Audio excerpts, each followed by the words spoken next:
ঘটলো কলকাতার ফুটবলের এক কলঙ্কময় দিন, যুব ভারতী স্টেডিয়ামের জন্য একটি কালো দিন। আমরা জানি গত রাত থেকেই রাত জেগে কলকাতা শুধু শহর নয়, রাজ্যের বিভিন্ন প্রান্ত থেকে মানুষ এসে উপস্থিত হয়েছেন যে সকালে মেসিকে দেখবেন। বিনামূল্যে নয়, তাদের অর্জিত অর্থ দিয়ে কেউ 4,000, 5,000, 12,000 টাকা দিয়ে টিকিট কেটে সে মেসিকে দেখবেন। কিন্তু আমরা দেখলাম কি, দর্শকের আসনে যখন টিকিট কেটে সাধারণ মানুষ উপস্থিত হলেন, মেসি যখন মাঠে পৌঁছালো, দেখতে পাচ্ছি আমরা তাকে ঘিরে রেখেছে কারা? এই শাসক দলের নেতারা এবং তাদের আমচা চামচাগুলো। ফলে যে আশা নিয়ে রাত জেগে অপেক্ষা করছেন, যে আশা নিয়ে টিকিট কেটে মেসিকে দেখতে চাইছেন, সে আশা তারা ঠিক হলো না। ফলে বিশৃঙ্খলা হলো।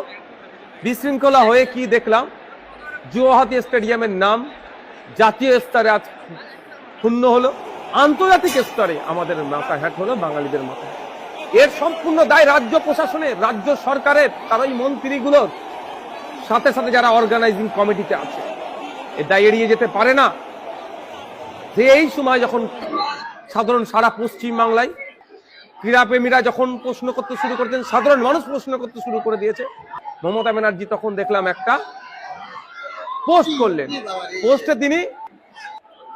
পোস্টে তিনি উল্লেখ করছেন যে ওই মেসির কাছে, তার স্পোর্টস লাভার্স এন্ড তার ফ্যান্সদের কাছে তিনি এই ঘটনা ঘটার জন্য তিনি দুঃখ প্রকাশ করছেন।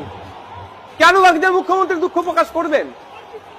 সাথে সাথে দুঃখ প্রকাশ করে তিনি একটা ইনকোয়ারি কমিটিও দুঃখ প্রকাশ করে তিনি একটা inquiry committee under the chairmanship of justice retired যিনি আছেন Asit Kumar Roy sir, chief secretary এবং additional chief secretary home and hill affairs ডিপার্টমেন্টের এর দিয়ে একটা কমিটি বানিয়ে দিচ্ছে। ইনকোয়ারি কমিটি বানিয়ে লাভ কি হবে? মমতা ব্যানার্জি এই ধরনের কমিটি ইতিপূর্বে মানে শয়ে বানিয়েছে। লাভটা কি হচ্ছে সোসাইটির? ইনকোয়ারি কমিটির ফিডব্যাক কি আছে? মমতা ব্যানার্জি এর মধ্যে কোনো ডিউরেশন পিরিয়ড উল্লেখ করে দেয়নি যে 15 দিনের মধ্যে ইনকোয়ারি করবেন, করে এই যেগুলো যা আসবে ব্যবস্থা গ্রহণ করা হবে। শুধুমাত্র যে ক্ষোভ হয়েছে, ক্ষোভকে প্রশমিত করার জন্য তিনি একটা আইওয়াজ করলো।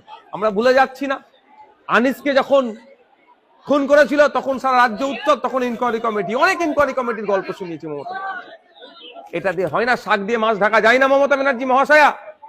আপনার দলের এমএলএ গুলো, আপনার দলের মন্ত্রীদের জন্য বিশৃঙ্খলা হয়েছে, আপনার দলের নেতাদের জন্য বিশৃঙ্খলা হয়েছে। যখন এটা চরম আকার ধারণ করছে, সারা বাংলার মানুষ যখন এখন প্রশ্ন করছে, আমরা